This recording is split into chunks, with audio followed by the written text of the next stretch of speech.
ప్రియులారా, యోబు గ్రంథాన్ని మరోసారి మనం తిరగేస్తే బైబిల్ గ్రంథంలో మొత్తం మీద గుర్తుండిపోయే కొన్ని గొప్ప వచనాలు మనకు ఉన్నాయని ఎరుగుదుము. వాటిని మనం గుర్తుంచుకుంటాం కూడా. చాలాసార్లు మన బైబిల్ గ్రంథంలోని మాటలు రిఫర్ చేస్తూ ఓదార్చుకుంటాము, ఒకరినొకరు హెచ్చరించుకుంటాము. అలాగే మరి ఆయన చిత్తమును ఆ మాటలు జ్ఞాపకం చేసుకోవడం వల్ల మనం తెలుసుకుని దాని ప్రకారం మనం జీవిస్తూ ఉంటాం.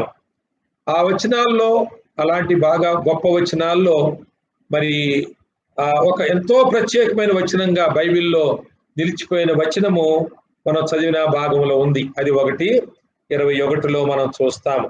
నేను నా తల్లి గర్భములో నుండి దిగంబరినై వచ్చి తిని, దిగంబరినై అక్కడికి తిరిగి వెళ్ళేదను. ఇంకొక మాట కూడా మనం ఆ వచనంలో ఉన్నట్టుగా మనం గమనించగలం. అలాంటి మాటే ఎప్పటికీ మనకు గుర్తుండిపోయే మాట, గుర్తుంచుకోవలసిన మాట, ఎంతో ప్రత్యేకమైన వచనముగా బైబిల్లో నిలిచిపోయిన మాట. అది యెహోవా ఇచ్చెను, యెహోవా తీసుకొని పోయెను, యెహోవా నామమునకు స్తుతి కలుగును గాక అనేటువంటి మాట. మొదటి అధ్యాయం 21వ వచనాన్ని మనం ఒకవేళ రోజు ఒకసారి బైబిల్ గ్రంథంలో దాన్ని మనము గుర్తు పెట్టుకుని చదివినా పర్లేదు.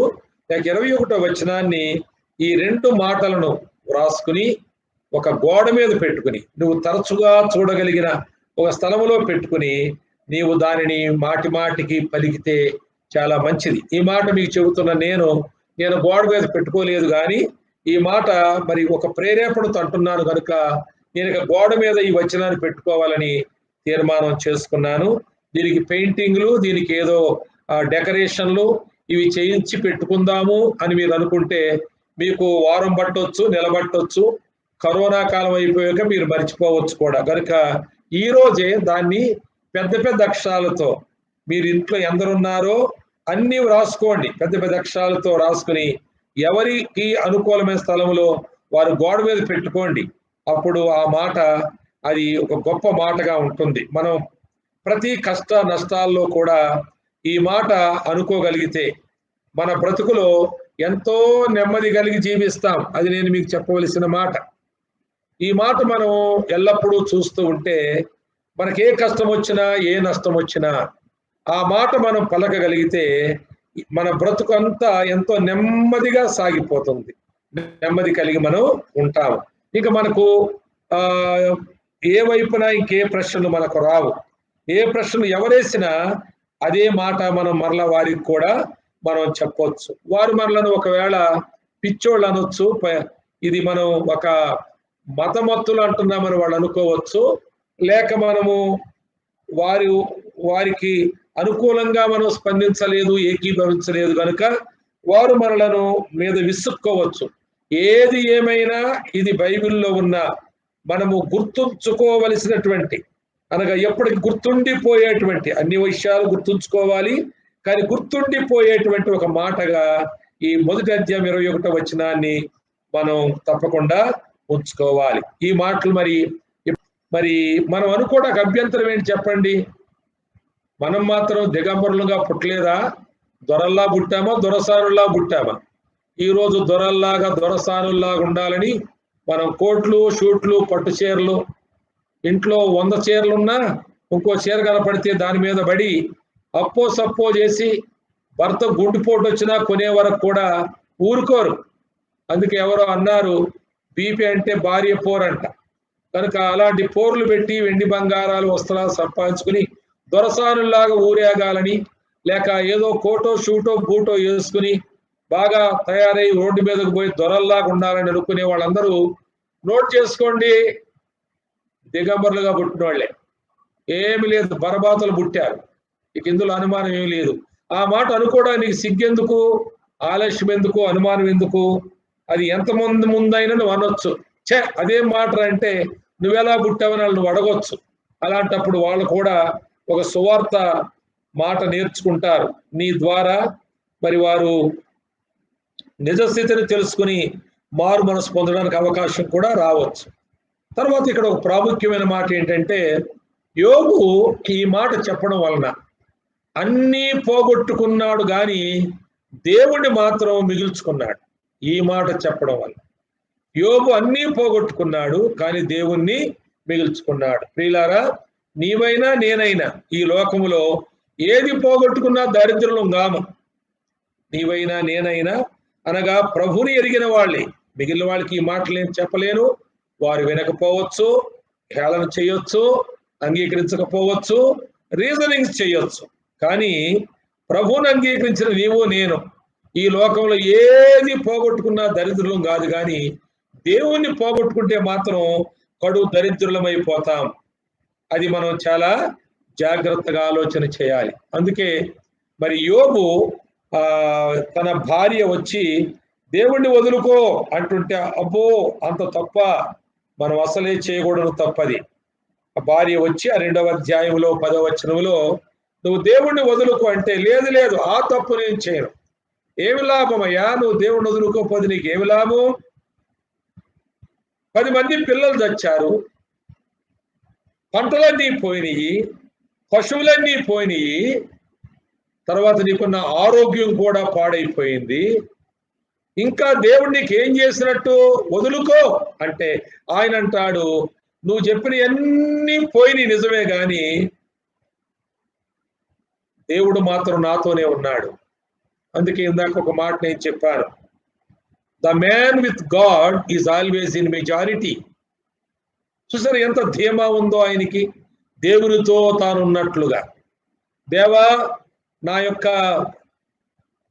10 మంది పిల్లలు పోయారు, అలాగే నా పంటలన్నీ పోయినాయి, అలాగే నా పశువులన్నీ పోయినాయి, కానీ నువ్వు పోలేదు, దాన్ని బట్టి నీకు స్తోత్రములు, నీకు స్తోత్రములు అంటున్నాడు.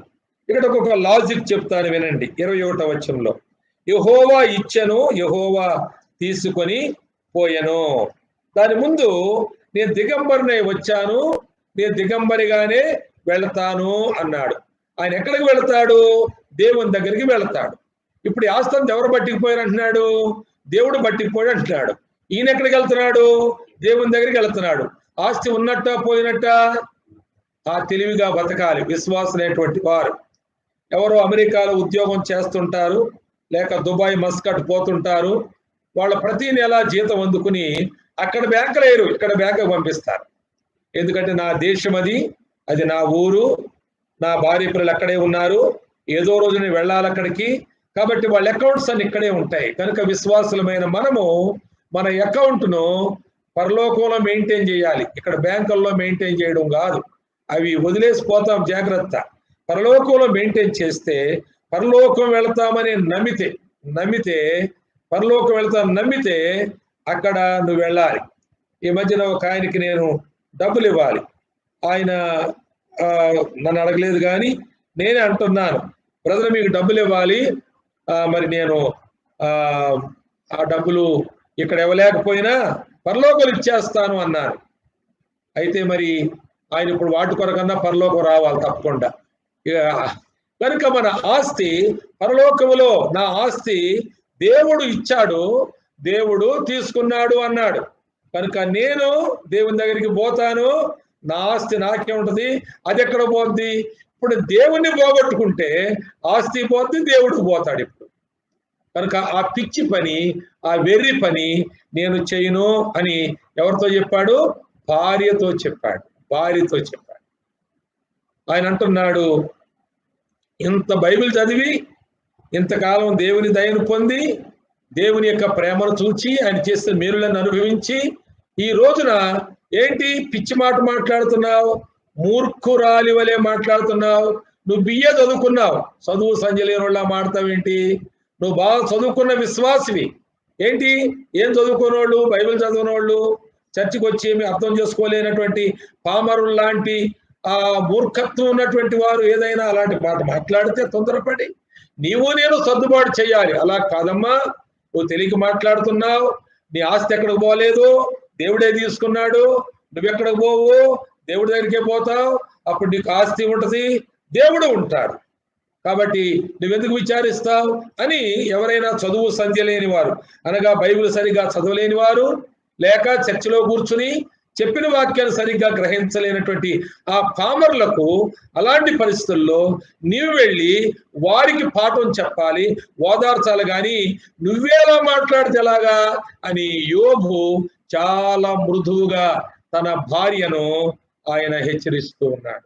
కనుక ప్రియులారా, యోబు యొక్క ఆంతర్యములో ఆయనకున్నటువంటి గొప్ప విశ్వాసం ఏంటంటే, నేను దేవుని దగ్గరికి వెళతాను, నా ఆస్తి అక్కడే ఉంటుంది, దేవునితో ఉంటాను, నా ఆస్తి ఎక్కడికి పోలేదు అనేటువంటి చేత ఇంకొంచెం ముందుకు వెళ్ళినప్పుడు మరి ఏదైనా తలంపు ప్రభవిస్తే దాని విషయం మనం ఆలోచన చేద్దాం.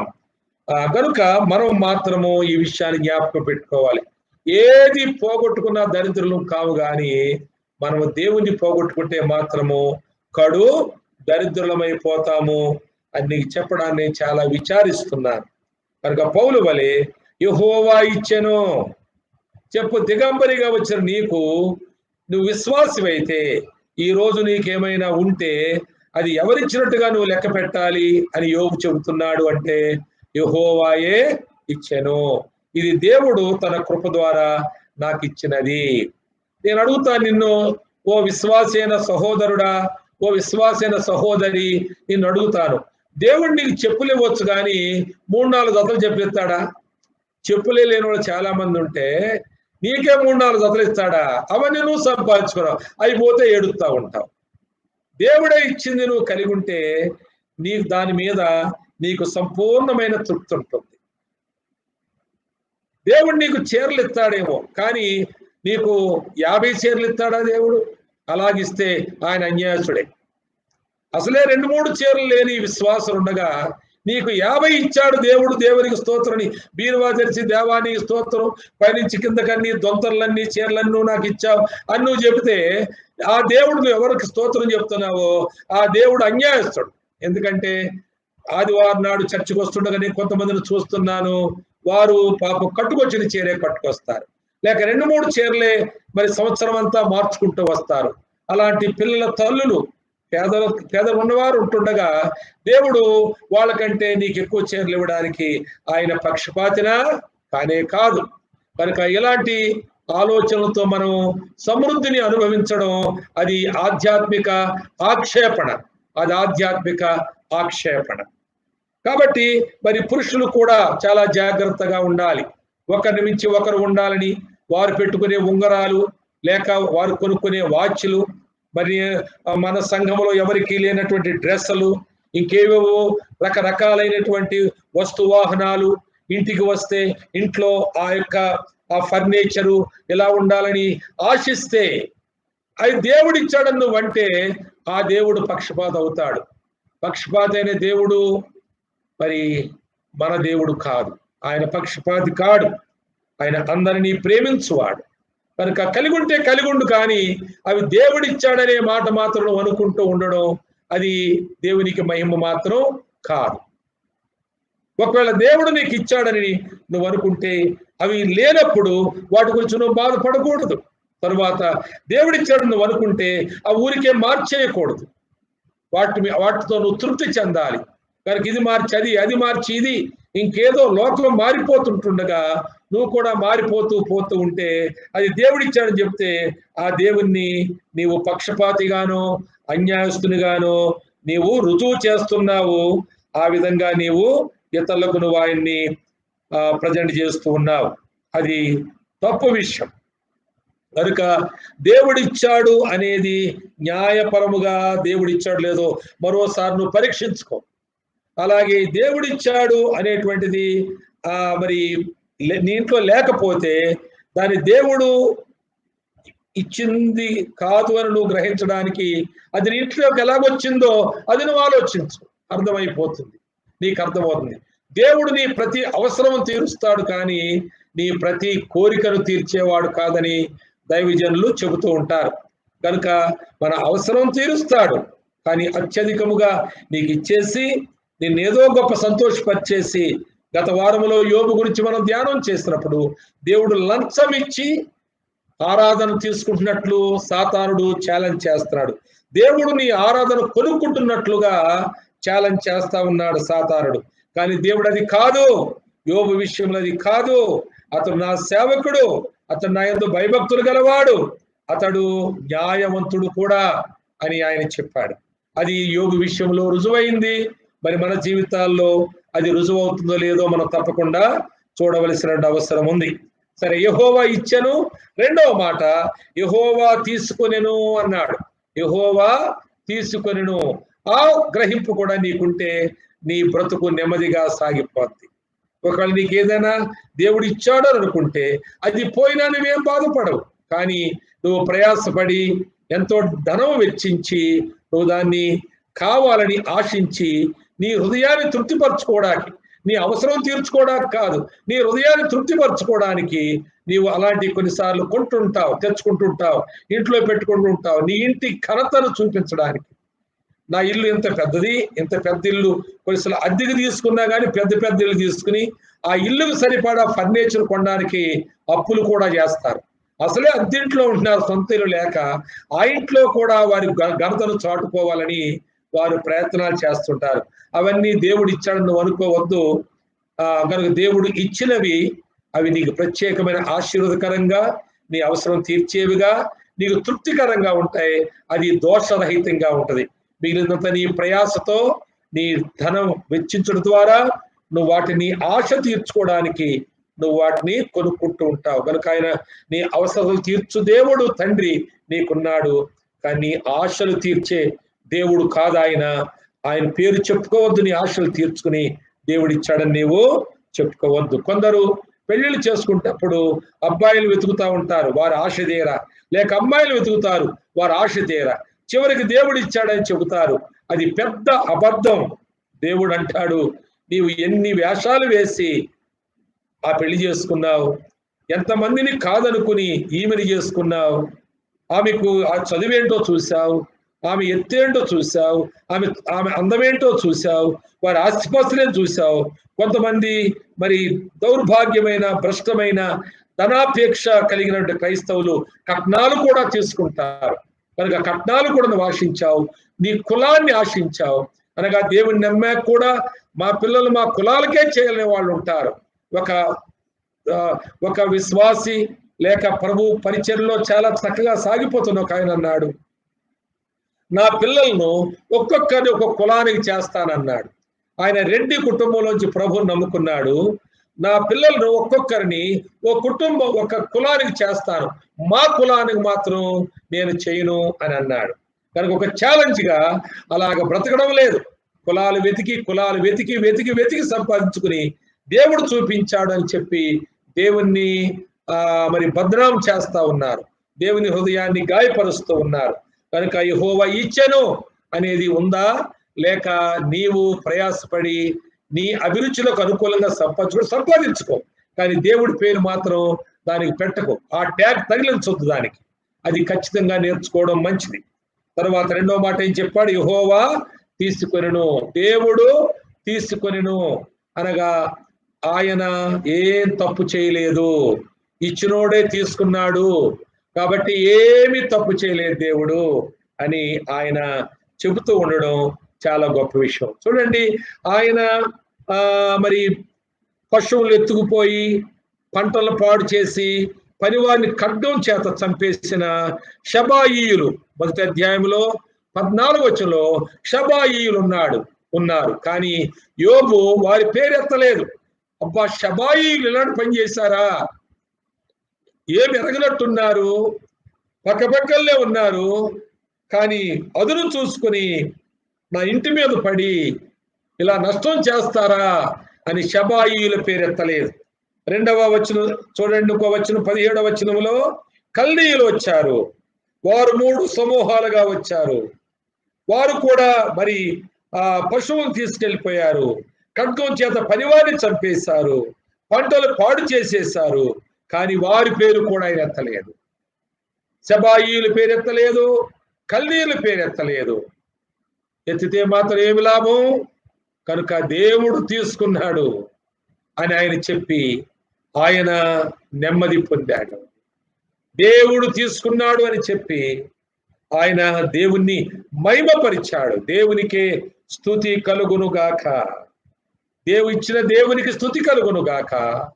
ఆయనే తీసుకున్నాడు కాబట్టి ఆయనకు స్తుతి కలుగును గాక. సాతానుడు తీసుకుంటే నాకు బాధ కలుగును గాని దేవుడే తీసుకున్నాడు అనుకుంటే నాకేం బాధ అని ఆయన అనుకోవడం చూస్తాం. దేవుడే తీసుకున్నాడు అనడానికి ఆయన మరొక కారణాన్ని ఈ వచనాల్లో మనం ఆయన చూపిస్తున్నాడు. 16వ వచనం చూడండి. దేవుని అగ్ని ఆకాశం నుండి పడి అనే మాట చూస్తున్నాం. గొర్రెలను పనివారిని రొగలబెట్టి కాల్చివేసెను. 19వ వచనంలో గొప్ప సుడిగాలి అరణ్య మార్గంగా వచ్చి ఆ ఇంటి 4 మూలను కొట్టగా ఆ యవనస్తుల మీద పడినందున వారు చనిపోయిరి. కనుక మరి సెబాయిలు వచ్చారు, కల్దీయులు వచ్చారు. వాళ్ళిద్దరి మీద కోర్టుకెళ్ళొచ్చు. కోర్టుకెళ్తే తప్పకుండా ఈయన ఆస్తి రికవర్ అవుతుంది, తర్వాత ఈయనకి న్యాయం జరుగుతుంది. కానీ ఇప్పుడు దేవుని అగ్ని అంటే పిడుగులు, సుడిగాలి, వీటి మీద ఏ కోర్టుకు వెళ్తాడు ఈయన? ఏ కోర్టుకు వెళ్ళగలడు? వచ్చి పిడుగులు పడిన ఆస్తి పోయింది అని పిడుగుల మీద పిటిషన్ పెడతాడా? సుడిగాలి మీద ఆయన పిటిషన్ పెట్టి కోర్టుకు ఎక్కుతాడా? ఈ గొడవంతా పెట్టుకోలేదు ఆయన. ఒకటే గొడవ, నా ఆస్తి ఇచ్చినవాడు దేవుడు, తీసుకున్నవాడు దేవుడు, ఇచ్చినందుకు స్తుతి, తీసుకున్నందుకు స్తుతి అని చెప్పి ప్రభువును ఆయన స్తుతించాడు.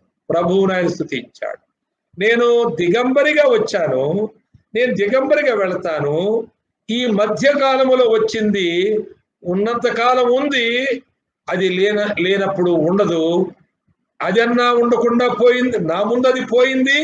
ఒకవేళ అది ఉన్నా నేను పోయేవాడిని. ఏదైనా మధ్యలో వచ్చింది పోయేదే, లేక విడిచిపెట్టి నేను పోయేదే అనే తీర్మానం మన జీవితంలో ప్రతిదాని విషయంలో ఉండాలి. అప్పుడు చిన్నదానికి పెద్దదానికి పంచాయతీలు పెట్టడం, పోలీస్ స్టేషన్కి వెళ్ళడం, కోర్టులకు వెళ్ళడం అనే ఆలోచనలు మనకుండవు. లేక వేరే వారెవరో నాకు అన్యాయం చేస్తే నాకు ఈ నష్టం జరిగింది అని ఎవరి మీద కూడా మనం కంప్లైంట్ చేసే అవసరం కూడా మనకు ఉండదు. అది ఎంత ప్రశాంతత చూసారా, ఎంత ప్రశాంతత. ఒక ఆయన అన్నాడు, నాకు నష్టం చేశాడు ఫలానా ఆయన, నేను కోర్టుకు వెళ్ళాను, నేను 1.5 లక్షలు ఖర్చు పెట్టాను, ఆయనే గెలిచాడు. ముందుగా ఎంతో నష్టం జరిగింది నా పొలం విషయంలో, తరువాత 1.5 లక్షలు కూడా నేను నష్టపోయాను. ఆ కోర్టుకు వెళ్ళకపోయినా ఆ 1.5 లక్షలు మిగిలినేమని ఓ క్రైస్తవుడు పడిన బాధ గురించి నేను నీకు చెబుతున్నాను. కనుక ఆ నష్టం మనకొద్దు.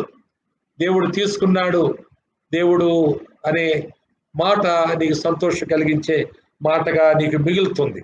ఇక్కడ ఒక మాట చెప్తాను వినండి. మనం దేవుణ్ణి ప్రశ్నించవచ్చేమో. ఎప్పుడైనా ప్రభువా ఇదిలాగ ఎందుకు జరిగింది అని ప్రశ్నించవచ్చు, మనం తప్పలేదు. లేదా దేవునితో వాదించవచ్చేమో. నేను ఆ మాట వివరంగా నేను చెప్పలేను, కానీ మరి యోబు కాస్త వాదించినట్టున్నాడు, కనుక ఈ మాట నేను చెప్పగలుగుతున్నాను. యోబు దేవుని ఆ వాదించిన మాటలను కూడా దేవుడు ఆమోదించినట్లుగా నేను మళ్ళా చివరిగా చెప్తాను మీకు నేను. కనుక ఒకవేళ ప్రశ్నించవచ్చేమో దేవుణ్ణి ఎప్పుడైనా, దేని విషయమైనా హంబులుగా, సబ్మిసివ్గా, ప్రభువా నీవు ఎందుకు ఇలా చేశావు, అలా చేసేవాడు కాదు కదా, ప్రేమ గలవాడు కదా, నేను నీ కుమారుని కదా, నీ కుమార్తెని కదా, ఎందుకు ఇలా చేశావు ప్రభువా అని నువ్వు దుఃఖముతో వేదనతో అడగొచ్చు. కానీ ఒకవేళ వాదించవచ్చు కూడానేమో, నాకు తెలియదు, అది నాకు చేత కాదు. కాబట్టి నేను చూశాను కాదు చెబుతున్నాను ఈ గ్రంథంలో.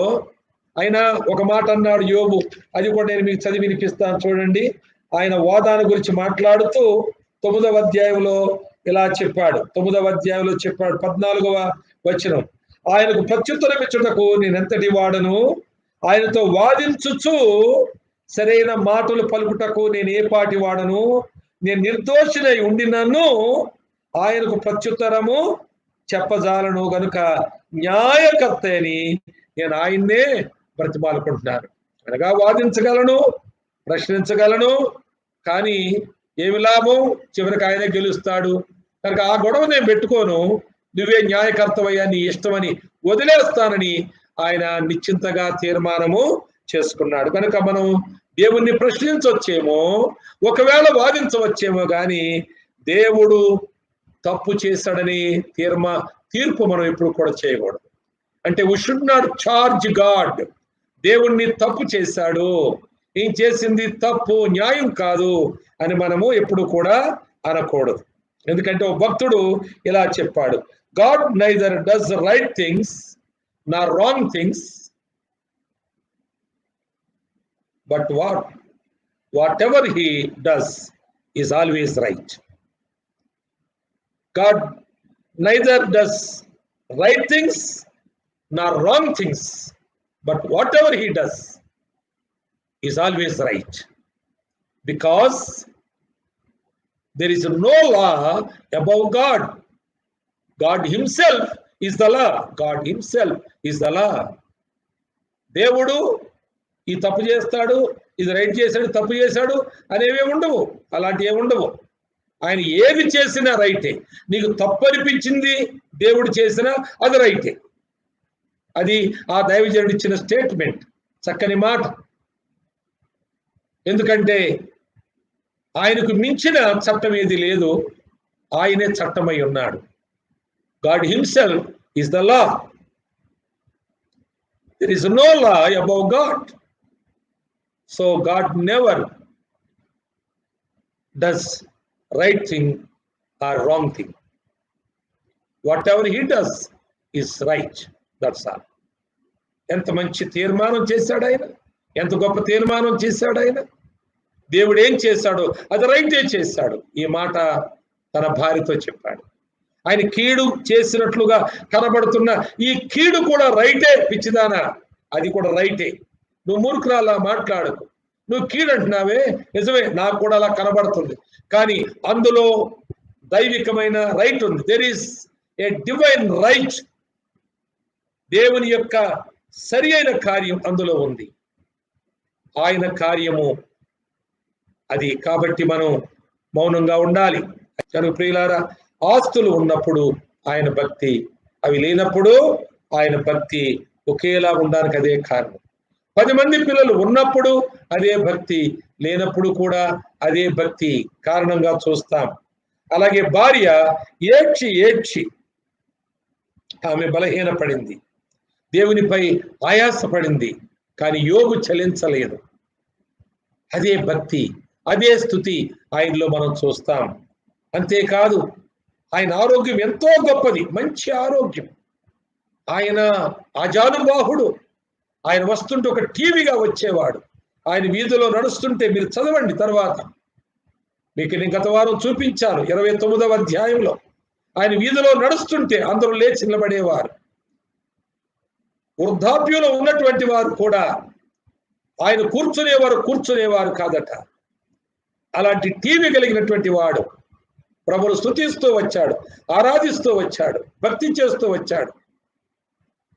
ఆరోగ్యం పాడైపోయింది, బూడిదలో పడ్డాడు, బోని పట్టు కట్టుకున్నాడు, చిల్ల పెంకులు తీసుకుని ఒళ్ళంతా గోక్కుంటున్నాడు. అయినా అదే భక్తి. ఆయనలో ఏ మార్పు కూడా మనం అక్కడ చూడం. అంత బాధలో కూడా ఆయన నోరు జారిపోలేదు, ఎక్కడ కూడా నోరు జారిపోలేదు. ఆ విధంగా తాను బ్రతకడానికి కారణం ఏంటంటే, పోయిన తన ఆస్తి పైన తను దృష్టి పెట్టుకోలేదు, కానీ తీసుకున్న దేవుని పైన తను దృష్టి పెట్టుకున్నాడు. అబ్రహాము కూడా తనకు దీవెనలు ప్రకటించిన అబ్రహాముకు దేవుడు దీవెనలు ప్రకటించాడు, ఆయన వాగ్దానాలు ప్రకటించాడు. అబ్రహాము వాగ్దానాల పైన దృష్టి పెట్టలేదు, కానీ వాగ్దానము చేసిన దేవుని పైన దృష్టి పెట్టాడు.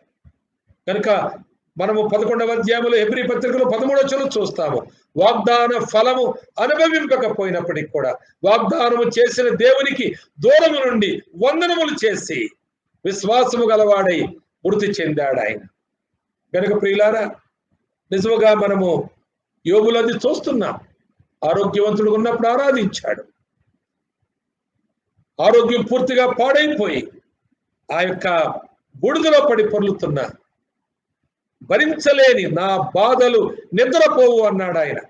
బాధలకు నిద్ర లేదు. ఇక యోబుకి ఏమి నిద్ర ఉంటుంది? బాధకు నిద్ర లేనప్పుడు నీ కడుపు నొప్పి వస్తే నువ్వు నిద్రపోగలవా? తలనొప్పి వస్తే నిద్రపోగలవా? కనుక నా బాధలకు నిద్ర పట్టదు, నాకు నిద్ర పట్టడం లేదు అని చెప్పాడు ఆయన.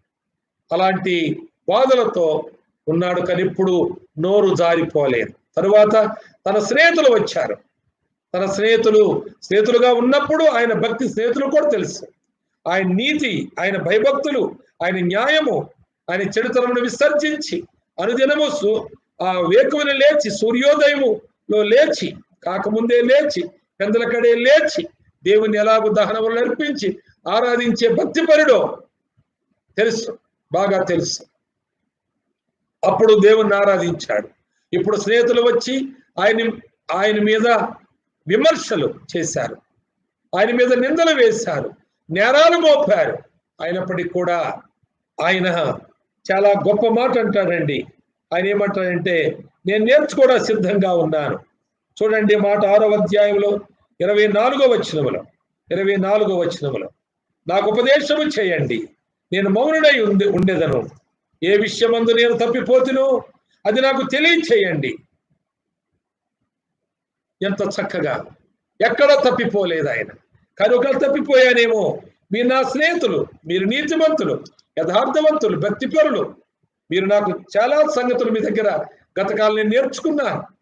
మీరు దేవుని యందు నావలే భయభక్తులు కలిగి జీవించేవారు. మీరు చెప్పండి, నేను నేర్చుకుంటాను.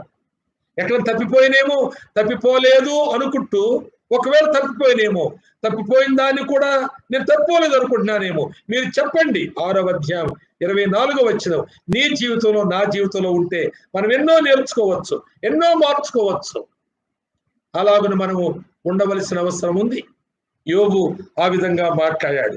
ప్రియులారా, ఆయన ఆస్తులు ఉన్నప్పుడు, పిల్లలు ఉన్నప్పుడు లేనప్పుడు, భార్య ఉన్నప్పుడు లేనప్పుడు, ఆరోగ్యం ఉన్నప్పుడు లేనప్పుడు, స్నేహితులు ప్రేమించినప్పుడు విమర్శించినప్పుడు కూడా ఒకే రకమైనటువంటి ఆధ్యాత్మిక జీవితాన్ని తాను కలిగి ఉండడం. నిన్ను బట్టిలా బలహీన పడిపోయారు అని స్నేహితుల్ని, సహోదరుల్ని, సహవాస సంఘంలో ఉన్న వారిని, సేవకుల్ని కొంతమంది నిందిస్తూ ఉంటారు. అది తప్పు. అది నీకు ఎప్పటికీ దీవెన కాదు. నువ్వు వర్ధిల్లవు, నువ్వు అనుకుంటున్నావు. ఎప్పుడో ఒకసారి పశ్చాత్తాపడతావు, కానీ అప్పుడు టైం దాటిపోతుందేమో. నువ్వు జాగ్రత్త పడాలి ఈ విషయంలో. దేవుడిని నీ మాటల చేత దర్శించాలని నేను కోరుకుంటున్నాను. ఈ విషయాల్లో మనం ఎలా ఉన్నాం ఆలోచించి ఈ సందేశాన్ని నేను ఈ వారం ముగిస్తాను. మీరు మీ హృదయాల్లో దాన్ని గూడు కట్టుకొనివ్వండి, దాచుకోండి. ఈ సందేశాన్ని మనమందరం బాగా బ్రతుకుదాం. ఆనాటి యోగుని జ్ఞాపకం చేద్దాము ఈ సమాజానికి, ఈ లోకానికి.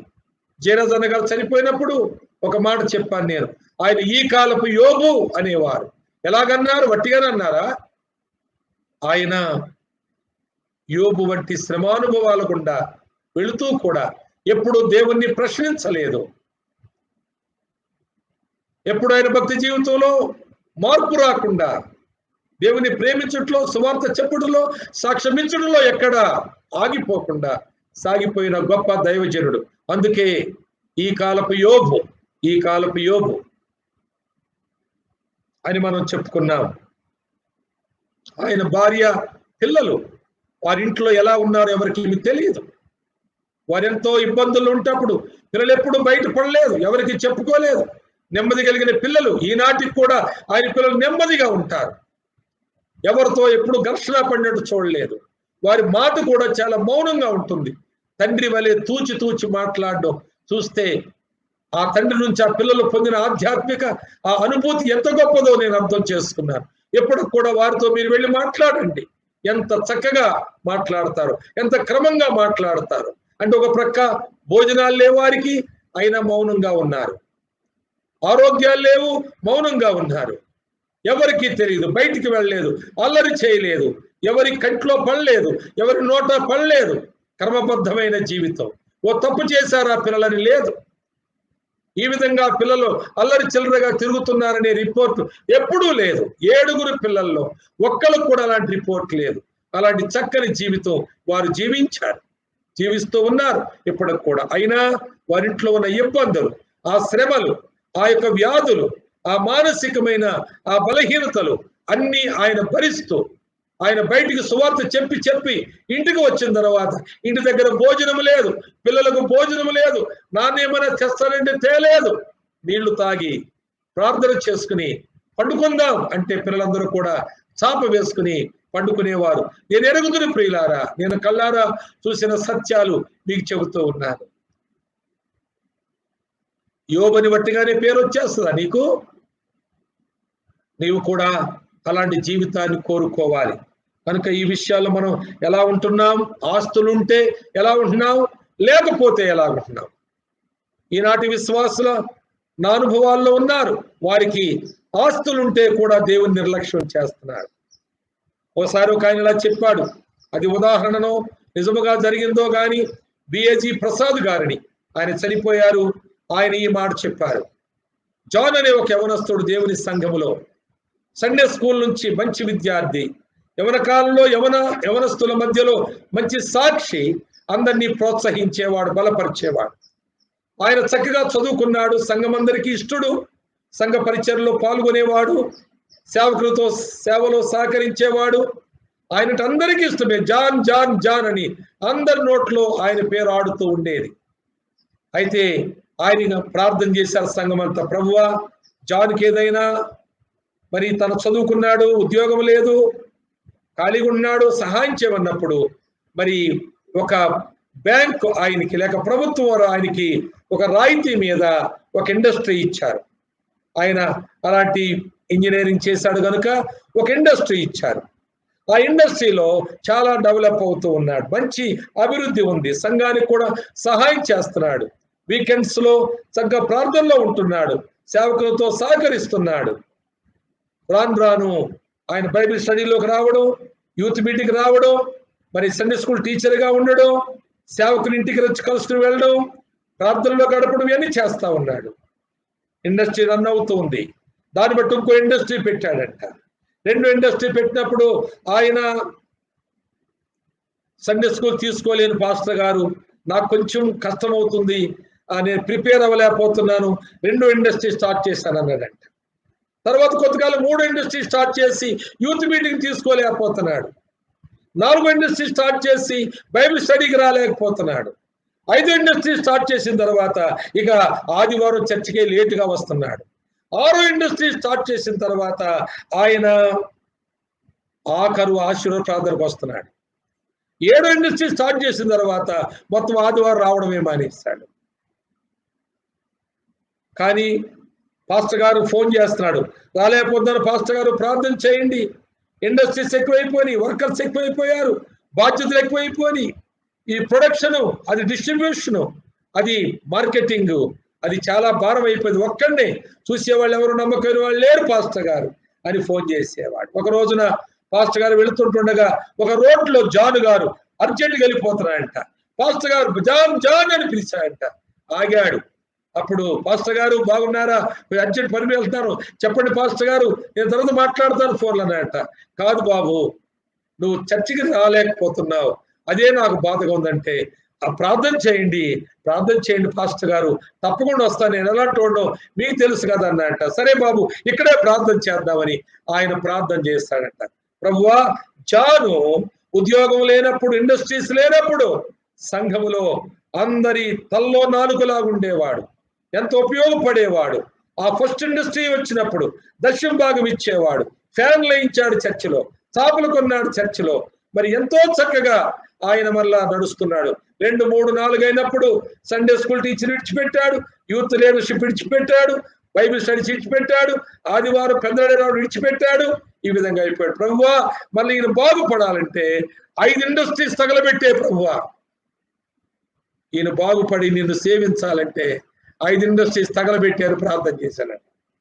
మరి మీలో ఎవరైనా డబ్బు ఎక్కువయ్యి, బాధ్యతలు ఎక్కువయ్యి, అదని ఇదని తిరుగులాడుతుంటే అలా ప్రార్థన చేయమంటారా? చెప్పండి, ఫోన్ చేయండి. మీరు బాగుపడమే నా ఉద్దేశం. అలా ప్రార్థన చేయవలసి వస్తుంది. ప్రభు 2 ఉన్నప్పుడు బాగానే ఉన్నాడు ఈయన, 1లో బాగున్నాడు, 2లో బాగున్నాడు, 3 నుంచే చెడిపోయాడు కనుక 3, 4, 5, 6, 7 అవి తీసేయండి ప్రభు, 5 ఇండస్ట్రీస్ తీసేయండి అని సేవకుడు ప్రార్థన చేసి కన్నీళ్లు కారుస్తూ వెళ్ళిపోయాడు. జాను ఆలోచనలో పడ్డాడు. నువ్వు కూడా ఇప్పుడు ఆలోచనలో పడాలి. ఇండస్ట్రీస్ తీసేస్తావా? దేవుని మందిరానికి ఎప్పుడులా వస్తావా? ఏదైనా చెయ్యి. నీ వ్యాపారాన్ని మార్చుకో, ఇంకేదైనా ఉంటే నీ వ్యవహారాలు మార్చుకో. కొన్ని ఆదివారాలు నువ్వు దేవుని మందిరం రాకపోతే, నీ భార్య నేను అడిగాను, బ్రదర్ ఏడమ్మా అని అడిగితే ఏదో ఒక దగ్గరికి నువ్వు వెళ్ళావని. దానికి కారణం కేవలం ఆస్తిపాస్తుల లావాదేవీలే. ఎక్కడో ఇల్లు కొన్నావు, దాన్ని ఏదో కట్టిస్తున్నావు. ఎక్కడో కిరాయి రావాలి, దాని కొరకు వెళ్ళావు. ఎక్కడో భూమి కొనడానికి చూడ్డానికి ఈ రోజే రమ్మన్నారు. అందుకే నీ వ్యవహారాలు, ఆస్తులుంటే కూడా దేవుని దూరం అవుతావు. ఆస్తి లేకపోతే కొంతమంది ఎలాగన్నారు, మేమేమన్నా ఉద్యోగస్తులమా, పని చేసుకుని బతికేటాళ్ళం కదా, పొద్దుటే పోయి ఇళ్లల్లో పని చేసుకోవాలి, లేక ఏదో ఎక్కడి నుంచో పని చేసుకుని రావాలి. మరి ఏదో వ్యవసాయం ఒక దొయ్యి ఉంది నాకు, అది ఏదో చేసుకుంటున్నారు. ఈ రోజే నాటు పెట్టేవాళ్ళు కూలీలు దొరికారు, రేపు దొరుకుతారా, ఎందుకు రాలేదని అడుగుతాడు పాస్టర్ గారు, ఏం చెప్పాలి ఆయనకి అనేవాళ్ళు కొందరున్నారు. కాబట్టి ప్రియులారా గమనించండి, నీకు అందుకే ఆ ప్రార్థన చేశాడు. ఎవరు? సామెత గ్రంథంలో 30వ అధ్యాయంలో మనం ఒకసారి ఆ ప్రార్థన మనం చదువుకున్నాం. ఆ ప్రార్థన చేశాడు. నేను ధనవంతుడుగానైనను పేదవాడుగానైనను ఉండక నేను ఏ పూటకా పూట కలిగి ఉంటే చాలని ఆగూరు చేసిన ప్రార్థన నేను చదువుతాను, వినండి. సామెతలు 30 అలాగే 8వ వచనములో, వ్యర్థమైన వాటిని అబద్ధములను నాకు దూరముగా ఉంచుము, పేదరికమునైనను ఐశ్వర్యమునైనను నాకు దయచేయకము, తగినంత ఆహారము నాకు అనుగ్రహించుము. ఎక్కువైన ఎడల నేను కడుపు నిండా తిని నువ్వెవరవో అంటానేమో, నిన్ను విసర్జిస్తానేమో, ఒకవేళ బాగా తక్కువైపోతే దొంగతనాలు చేస్తానేమో, ఒకవేళ అందులో పట్టుబడి నీ నామాన్ని దూషిస్తానేమో. కనుక ప్రభువా తగు మాత్రమే నాకుంటే చాలు. కనుక విశ్వాసులు, మీరు పేదవారైతే ధన్యులు, ఉన్నవారిని చూసి అసూయ పడొద్దు. నీకు వస్త్రము ఆహారము ఉన్నది చాలు అని నువ్వు అనుకుంటే నువ్వు దీవించబడతావు. అంతే. పేతురు, క్షమించండి, యోబు పిల్లలు ఉన్నప్పుడు ఆరాధించాడు, లేనప్పుడు ఆరాధించాడు. కానీ నీ భక్తి జీవితంలో అలా లేవు. నీవు చాలాసార్లు, ఒకసారి ఒక ఆమెను అన్నాను, ఏంటమ్మా ప్రతి వారం అరగంట లేటుగా వస్తున్నావు అంటే, అన్నా 5 పిల్లలు సిద్ధపెట్టేసరికి తొందర అవుతుందంటే నేను వెంటనే అనేసాను, మంచోడనో చెడ్డోడో కానీ వెంటనే అనేసాను, ఏమ్మా మరి ఎంతమంది పిల్లలుంటే తొందరగా రాగలవో చెప్పు, మిగిలిన వాళ్ళు తీసేయమని ప్రార్థన చేస్తాను దేవునికి అని చెప్పారు.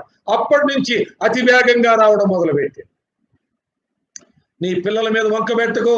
ఒక అరగంట ముందు లేస్తే వాళ్ళు సర్దుకోగలవు. నువ్వు లేట్ అయినంత పావు గంట అరగంటే, కనుక అది నువ్వు ఒక అరగంట ముందు లేవడం నేర్చుకో. ఆదివారం నీ పిల్లల్ని రేపు ఆదివారం రా మనం పెందలడే లేవాలి అని చెప్పుకొని మీరు పండుకోబెట్టుకోండి మీ పిల్లల్ని. అంతేగాని నువ్వు లేపుతుంటే నీ భర్త పడుకొని ఆదివారం అంత పాప స్కూల్కి పొద్దుటే లేచిపోయేవాళ్ళు ఆదివారమే కదా అని అనే భర్త ఉన్నాడు. అలాగే భర్త లేపుతుంటే భార్య కూడా పడుకోనివ్వండి వాళ్ళని, ఈరోజు సెలవే కదా స్కూల్కి, రోజు లేపేస్తున్నాం ఈరోజు కూడా లేపాలా అనే భార్య ఉంది. అలాగే పిల్లలు కూడా ఆదివారమే కదా మాకు సెలవు, ఏంటి అప్పుడే లేపేస్తున్నారని వాళ్ళు కూడా తల్లిదండ్రులు విసుకునే వాళ్ళు ఉన్నారు. కనుక శనివారమే పిల్లలను ఆదివారం కొరకు సిద్ధపడే తల్లిదండ్రులుగా మనం ఉండాలి. అంతేకాదు కొంతమందికి పిల్లలు లేరు, వారు పిల్లల కొరకై తిరుగులాడుతూ ఉన్నారు. ఆ యొక్క సంతాన సాఫల్య కేంద్రాల మీద తిరుగుతున్నారు. ప్రార్థన పిల్లలు పుడతారని ప్రార్థన చేసే ఆ టీవీ ఆ ప్రభంజనంలో పడిపోయారు, ఆ యొక్క ప్రలోభంలో పడిపోయారు. అలాగే వాళ్ళు ప్రార్థన చేస్తే వీళ్ళ ప్రార్థన చేస్తే పిల్లలు పుడతారని అనుకునేటువంటి అభిప్రాయం అది దైవ సంబంధం అభిప్రాయం కాదు, అది బైబిల్ చెప్పిన అభిప్రాయం కాదు. ఇస్తే దేవుడే నీకు ఇవ్వాలి, లేకపోతే లేదు అనేది ఒక మాట అయితే, పిల్లలు పుట్టకపోవడానికి నీలో ఉన్న కొన్ని బలహీనతలు కారణం, నీ యొక్క ఆ జీనియాలజికల్ ప్రాబ్లం అది. కనుక నీవు వాటి రెండింటిని అధిగమించడానికి నువ్వు ఏ ప్రయత్నం చేయడం అది తప్పే అవుతుందేమో. కనుక దేవా నీవు నాకు పిల్లల్ని ఇచ్చావు, నీకు వందనాలు. లేక నువ్వు నాకు పిల్లల్ని ఇవ్వలేదు, అయినా నీకు వందనాలు. పిల్లల కొరకే నేను ఆరాట పడను. పిల్లలు లేని చాలా మంది సేవకులు ఉన్నారు, బైబిల్లో కూడా ఉన్నారు, బయట కూడా ఉన్నారు. వారందరూ నిన్ను సేవించారు. యోబు అయితే 10 మంది ఉన్నప్పుడు సేవించాడు, 10 మంది ఒకేసారి లేనప్పుడు కూడా అది ఒక డిఫరెంట్ ఎక్స్పీరియన్స్ యోబుది.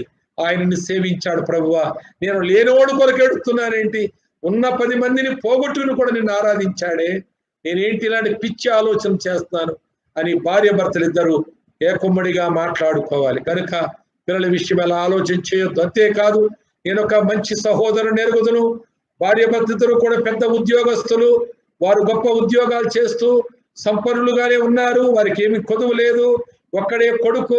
ఆ కుమారుడు 10th క్లాస్ లో మంచి ఆత్మీయంగా పెంచుకున్నారు ఆ కుమారుని. 10th క్లాస్ లో బ్రెయిన్ హ్యామరేజ్ వచ్చింది, ఆయన చచ్చిపోయాడు. అయితే ఆయన ఆ వారము చనిపోయింది, బహుశా మంగళవారం బుధవారం కావచ్చు. ఆ సండే ఆరాధన వాక్యం మాట్లాడాలి. ఆరాధన వాక్యం మాట్లాడలేడు అనే ఉద్దేశంతో ఆ దైవజనులు చెప్పారు, మీరు పర్వాలేదు బ్రదర్, మీరు ఉండండి, ఆరాధన వాక్యం మీరు మాట్లాడాల్సిన వంతు మీకుంది కదా, పర్వాలేదు, నేను వేరే వారికి చెప్తాను అని దుఃఖంలో ఉన్న ఆయనతో చెప్తాడు అన్నారంట. పర్వాలేదు uncle, I am here to speak the same message today. ప్రభు దగ్గర నేను మెసేజ్ పొందాను, అది మాట్లాడతారు తప్పకుండా అని లేచి నిలబడి, uncle is very kind enough to me, నా ఎడలు చాలా ప్రేమ కలిగి ఆరాధన వాక్యం నుంచి తీసివేశారు, కానీ నేనంత చింతలో లేను. ఎందుకంటే దేవుడు నాకు మంచి విద్య ఇచ్చాడు, మంచి ఉద్యోగం ఇచ్చాడు, నాకంటే విశ్వాసి అయిన ఒక మంచి భార్యని ఇచ్చాడు. మేమిద్దరము కలిసి మా దాంపత్య జీవితంలో మా ప్రేమ బంధములో ఒక కుమారుని దేవుడు ఇచ్చాడు. ఆ కుమారుడితో మేము 14 సంవత్సరాలు, ఆ కుమారుడు 10th క్లాస్ చదువుతున్నా అంట, 14 సంవత్సరాలు మేమెంతో ఆనందించాం. 14 years దేవుడు ఒక కుమారుని యందు ఆనందించలాగున మమ్మల్ని చేశాడు గనక చాలు.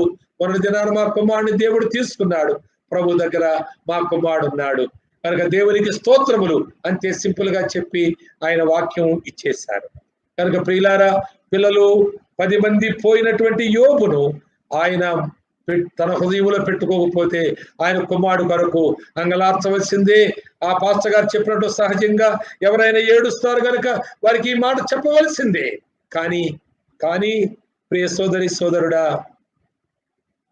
ఆయన నేను ఎరుగుదును, ఆయన ఎవరో నేను ఎరుగుదును, పలుమార్లు కలిశాను, ఆయన వాక్యం మాట్లాడుతుండగా నేను ఎన్నో సంగతులు నేర్చుకున్నాను. తర్వాత భార్య భర్త ఇద్దరు బహుశా తీర్మానం చేసుకున్నట్లుగా నాకు తెలిసింది, ఇక మనకు పిల్లవాడు బాధ్యత లేవు కనుక మనకి ఇంకా దేవుని యొక్క సేవలో సంఘములో మనం బాధ్యతలు తీసుకుందాం, ఎక్కువ బాధ్యతలు పెట్టుకుందాం, అంతేకాదు మన రాబడిలో ఎక్కువ శాతం దేవునికి ఇద్దాం అనుకుని ఒకరి తర్వాత ఒకరు, ఇక ఉద్యోగం చేసి సరిపోతుంది, నేను ప్రభు పనులు ఉంటాను, భర్త ప్రభు పనులకు వస్తే. ఈ మధ్యలో భార్య కూడా తన ఉద్యోగం మానేసినట్లుగా నాకు తెలిసింది, తాను కూడా కలిసి ఆ సంఘములో వారికి ఉన్నటువంటి కొన్ని ఏవో సేవిస్తున్నా ఏమో నాకు తెలియదు, కానీ సంఘం మీద భారం లేకుండా ఏ డబ్బు వారి దగ్గర తీసుకోకుండా వారు పరిచర్య చేస్తారని నేను విన్నాను. ప్రియులారా, ఇలాంటి దంపతులుగా పిల్లలు ఉన్నా పిల్లలు లేకపోయినా, ఒకవేళ కొంతకాలం ఉండి వారు చనిపోయినా నువ్వేమీ విచారం చేయవద్దు. కొంతమంది పిల్లలు ఇంట్లో ఎదురు తిరిగి, తల్లిదండ్రులకు ఎదురు తిరిగి వారెంతో వారిని వేధించేవారుగా బాధించేవారుగా ఉండి కొందరు ఇల్లు విడిచిపెట్టి వెళ్ళిపోయారు, చాలా దూరం వెళ్ళిపోయారు. అలాంటి విశ్వాసుల తల్లిదండ్రులకి నేను ఒక హితవు చెబుతుంటాను, మీరు ఇక వారిని వెతక్కండి, టీవీల్లో యాడ్స్ ఇవ్వకండి. ఒకవేళ వారు వెళ్ళిపోయిన తర్వాత పశ్చాత్తాపడి ఎప్పటికైనా వెనక్కి వస్తే తప్పకుండా మీరు వారిని ఎందు ఆనందిస్తారు, ఎక్కువ ఆనందిస్తారు. ఒకవేళ ఎక్కడైనా పాడైపోయి తాను పతనమైపోయాడని మీకు తెలిస్తే ఒకవేళ వెళ్ళి తీసుకొద్దాం, నేను కూడా మీకు అప్పుడు సహాయం చేస్తాను. అంతేగాని వెతకడానికి ఊళ్ళు తిరగొద్దు, టీవీల్లో ఇవ్వద్దు, పేపర్ యాడ్స్ ఇవ్వద్దు, వదిలేయండి, పోనీయండి, మీరేమి చేయలేరు. కానీ ఇంట్లో ప్రార్థన చేయండి, ప్రభువా నీవు మాకు కుమారుని ఇచ్చావని మేము సంతోషించాము, ఎన్నో వాక్యాల్లో పెంచాము, ఎంతో ఆత్మీయంగా పెంచాము, మంచి సంఘములో నేను మా బిడ్డలను పెంచాము, కానీ మా కుమారుడు లేక మా కుమార్తె అలాగా మరి బయటకు వెళ్ళిపోయింది, నేనేం చేయగలను ప్రభువా, నీకు అప్పగించుకున్నాను అని మరలా ఆ కుమార్తె కొరకే రాత్రింబగాళ్ళు ప్రార్థన గాని అంగలార్చడం గాని కాకుండా దేవుడు నీకు ఇంక అనేక మంది బాధ్యత ఇచ్చాడు. నువ్వు ఇలా ప్రార్థన చేయాలి, ప్రభువా నా కుమారుడు పోయినట్టుగా ఏ విశ్వాస కుటుంబంలోంచి కుమారులు పోకుండా సహాయం చేయ ప్రభు అని నువ్వు ప్రార్థన చేయాలి. నీ కుమార్తె పోతే నీ కుమార్తె కొరకు అలా ప్రార్థన చేయాలి. అంతేగాని ఇంకా మిగిలిన విశ్వాసుల కుటుంబాలున్న కుమార్తెల కొరకు ప్రార్థన చేయాలి. ప్రభువా చాలా మంది కుమారులు పోయారు, కుమార్తెలు పోయారు. వారు ప్రభు అంగలారుస్తూ ఉన్నారు, ప్రభువా సహాయం చేయని. మీరు ఏ విధంగా మీ కుమారుడు పోయినా వెతకకుండా టీవీల్లో పేపర్లో యాడ్స్ ఇవ్వకుండా ప్రార్థనే చేస్తున్నారు. అది అలాగూ పోగొట్టుకున్న కుటుంబాలకు మీరు నేర్పించిన వారు అవుతారు. అది వారికి ఎంతో దీవెనకరంగా ఉంటుంది. కనుక పిల్లలు ఉన్నప్పుడు లేనప్పుడు కూడా మన భక్తి జీవితంలో ఏ మార్పు రాకుండా ఉండాలి. సరే, నేను యోబు భార్య గురించి నేను ఒక మాట మీకు చెప్పాలని, ఆమె తరపున చెప్పాలని నేను ఆశిస్తున్నాను. ఆమె 10 మందిని కన్నది, మరలా 10 మందిని కన్నది. కాబట్టి 20 మందిని గర్భాన ఓపికతో మోసిన ఆమె. ఏ తల్లి అయినా, ఏ స్త్రీ అయినా దేవుడు కూడా అన్నాడు ఆమెను ఏమనొద్దు, ఎందుకంటే ఆమె బలహీనమైన ఘటము. ఆమెను ఏమనొద్దు అని యోబుకు చెప్పాడు, నీకు చెప్పాడు, నాకు కూడా చెప్పాడు. కాబట్టి దయచేసి మనము భార్య విషయంలో లేక స్త్రీ విషయంలో ఇది మనం మర్చిపోకూడదు. అయినా మరి యోబు భార్య గురించి చెప్పేటప్పుడు కొందరు స్త్రీలు మీకు నేను జ్ఞాపకం చేయాలని అనుకుంటూ ఉన్నాను.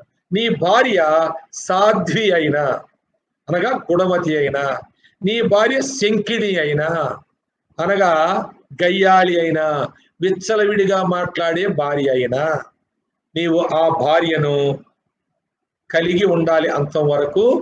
రెండవది, నీ భక్తిలో ఏ మార్పు రాకూడదు, నువ్వు విసిగిపోకూడదు, నీ ప్రార్థన తగ్గిపోకూడదు, నీ బైబిల్ స్టడీ తగ్గిపోకూడదు, నీ యొక్క పరిచర్య ఏమన్నా ఉంటే, ఒక విశ్వాసం అయితే లేక ఒక సేవకుడు అయితే పరిచర్యలు తగ్గిపోకూడదు. తప్పనిసరిగా నీ భార్యను నీవు భరించాలి. అప్పుడు ఒకే భక్తి, ఇప్పుడు ఒకే భక్తి, అప్పుడు ఒకే క్రమము, ఇప్పుడు ఒకటే క్రమము. అలాంటి భర్తలు యోబును గురించి ఆలోచించి ఓపికగా ఉండండి. ఆయన ఎప్పుడు కూడా ఆయన భార్యను ఎక్కడ నిందించలేదు. మూర్ఖురాలా అని అంటే కూడా భలే అన్నావు యోబు అని మనం అందరం అనుకుందాం, కానీ అలా కూడా అనలేదు.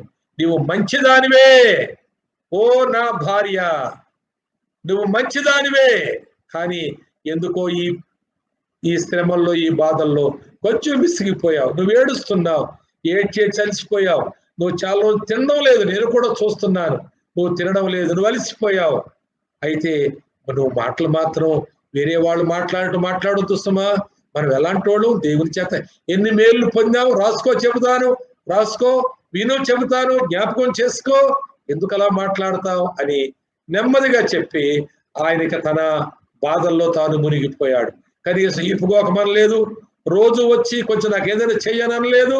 సరే పోన్లే, దేవుని మీద నీకు ఆయాసం ఉంటే ఉండులే, దేవుడు మరలా ఏదో చేస్తాడు, అప్పుడైనా నువ్వు మరలా తిరిగి ప్రభువును ప్రేమిస్తావు, నాకు తెలుసులే అన్నట్లుగా ఆయన ఉండిపోయాడు.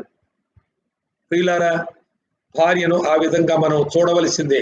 ఆమె సాధ్వి అయినా, చెప్పండి, ఆమె సాధ్వి అయినా, శంకిని అయినా. శంకిని అంటే భార్యల్లో బహుశా ఒక 5 రకాలు ఉంటారు. 5 రకాల మొదటి రకం ఏంటంటే పద్మిని అనే ఒక రకం. పద్మిని అంటే ఇంట్లోనే ఉంటది, బయట అడుగు పెట్టదు. ఆమె పతివ్రతగా ఉంటుంది, పతికి లోబడి ఉంటుంది. ఆయన ఏం చెప్తే అది చేస్తుంది, ఆయన ఏం చెప్పకపోతే ఏం చేయదు.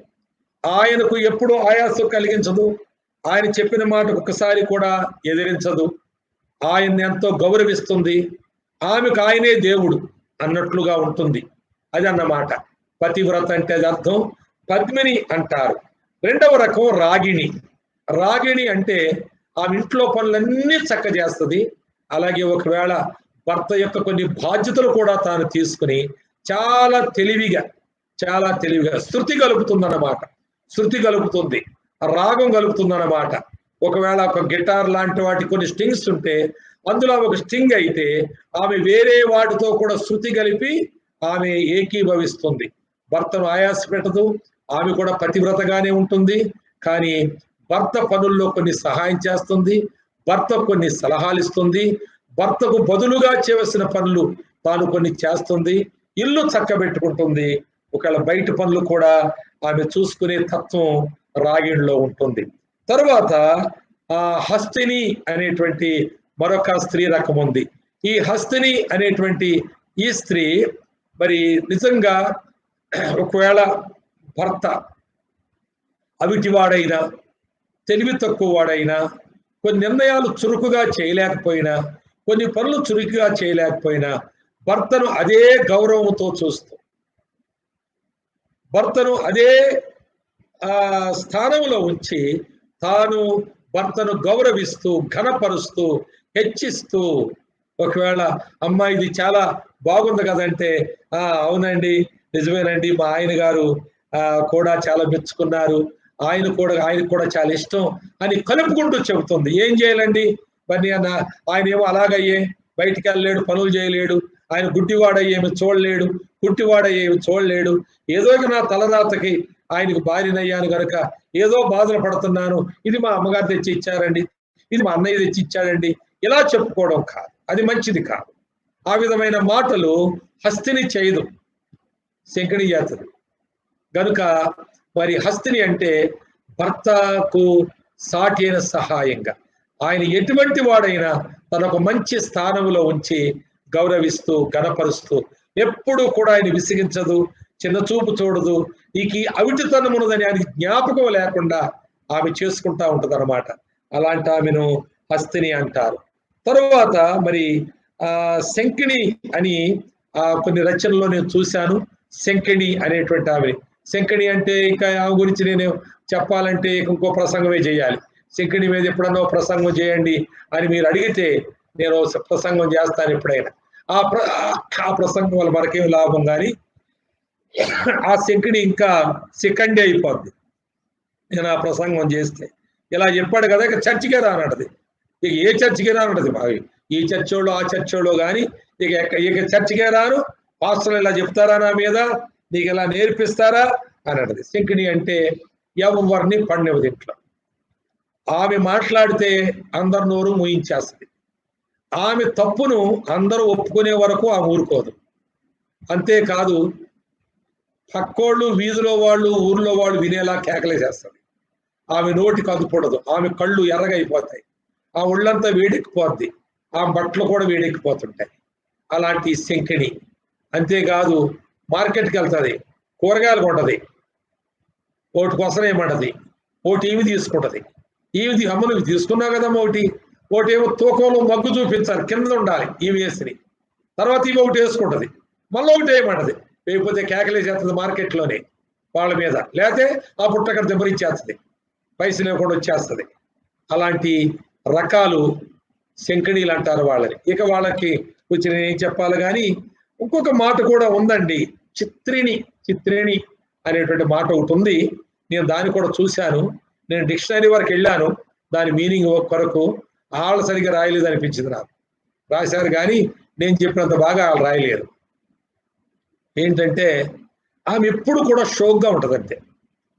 ఆమె షోకుల కొరకు, ఆమె వెండి కావాలి, ఆమెకు బంగారం కావాలి, ఆమెకు బట్టలు కావాలి, ఉన్నాయి చాలు, మల్లోడు కావాలి. పుట్టినరోజు వస్తే, పెళ్లి రోజు వస్తే నువ్వేం తెచ్చావు, పెళ్లి రోజు కూడా నువ్వేం తెచ్చావు, పుట్టినరోజుకి ఏం తెచ్చావు, నువ్వేం చేశావు అంటది. బంగారు గాజులు కావాలంటది. ఓపిక లేకపోయినా సరే, పాప ఆయన స్తోమత లేకపోతే సరే, ఇక ఆమె కోరిక నెరవేర్చకపోతే ఆమె బిక్కమొక్క వేసి కూర్చుంటది. ఇంకో మాట ఏమంటారండి, పౌటింగ్ అంటే అలగడం, అలుగుతుంది, ఓ మూలక పోద్ది, కూరలు ఉప్పులు ఎక్కువైపోతాయి, కారం ఎక్కువైపోద్ది, పులుసు పెట్టేస్తుంది, ఒకరు పడేస్తుంది, అక్కడ పెట్టాను తినంటది, మంచి ఉండదు, మర్యాద ఉండదు. తను నువ్వు మెప్పించే కొద్దీ నిన్ను హెచ్చిస్తుంటది, నెత్తి మీద ఎక్కించకూడదు. నువ్వు గాజులు తెచ్చిచ్చావను, బంగారం, పుట్టినరోజుకో చీర తెచ్చిచ్చావనుకో, పెళ్లి రోజుకో చీర తెచ్చావనుకో, ఇక దాని వైపు చూస్తూ మురిసిపోతూ థ్యాంక్స్ అండి ఆడది పొళ్ళు క్రింద తర్వాత అంతే. లేదనుకో ముఖం ఎత్తి పడద్ది. భోజనం పెట్టు అంటే పెట్టేస్తుంది. మూల రారు మరి తిను అంటే ఎందుకులే, పెళ్లి రోజు కూడా పోడన్నావు పాతన్నావు అంటది. పుట్టినరోజు కూడా అదేనా గుర్తు, మీకెందుకు గుర్తుంటారు, నన్ను ఎప్పుడో మర్చిపోయేవాలే నువ్వు, నీకెందుకు గుర్తుంటాను అంటుంటది. కనుక మొత్తానికి ఏది ఏమైనా ఆమె సింగారించుకోవాలి, ఆమె నువ్వు అలంకరించాలి, ఆమెకి ఏదో తగిలించాలి, నువ్వు ఆ ఎగస్ట్రాస్ ఇస్తుండాలి. అది కనుక నీ కర్మ లాగుంది. కనుక తప్పకుండా చిత్రిని నువ్వు ఉన్నా లేకపోయినా, తింటున్నా లేకపోయినా, పిల్లలకి ఏమున్నా లేకపోయినా, ఆమెకు మాత్రం ఆమె సంతోషం కలిగించి చేయకపోతే మరి నిన్ను ఆమె ఎప్పుడు కూడా ఆరడి పెడుతుంటది. కనుక భార్యల విషయంలో కూడా నువ్వు ప్రభును స్తుతించాలి. సరే ఏం చేస్తావు? అలాంటావు, ఇలాంటావు, అలాంటావు, ఇలాంటావు 5 రకాలు చెప్పారు. 5 రకాలోళ్ళు ఏ రకమైనా కానీ నువ్వు ప్రభునందు నీ భక్తి జీవితంలో తగ్గిపోకూడదు. నీ యొక్క ఆరాధన నీవు తగ్గిపోకూడదు. తర్వాత ఆరోగ్యము అనారోగ్యం అనే తేడా లేకుండా మన భక్తి జీవితంలో కొనసాగాలి. మరి చర్చికి రాలేదు ఆదివారం, ఏమయ్యా రాలేదంటే ఎక్కడికి వెళ్ళిపోయామన్నారు. ఎక్కడికి వెళ్ళిపోయామంటే పేరు చెప్పారులేండి, నేను చెప్పాలి కానీ అక్కడికి వెళ్ళిపోయామన్నారు. ఎందుకంటే అక్కడ స్వస్థత నూనె ఇస్తారట. ప్రార్థన చేసిన స్వస్థత నూనె ఇస్తారట. వాళ్ళ ఆదివారం కాదు, శనివారం ఇస్తారట.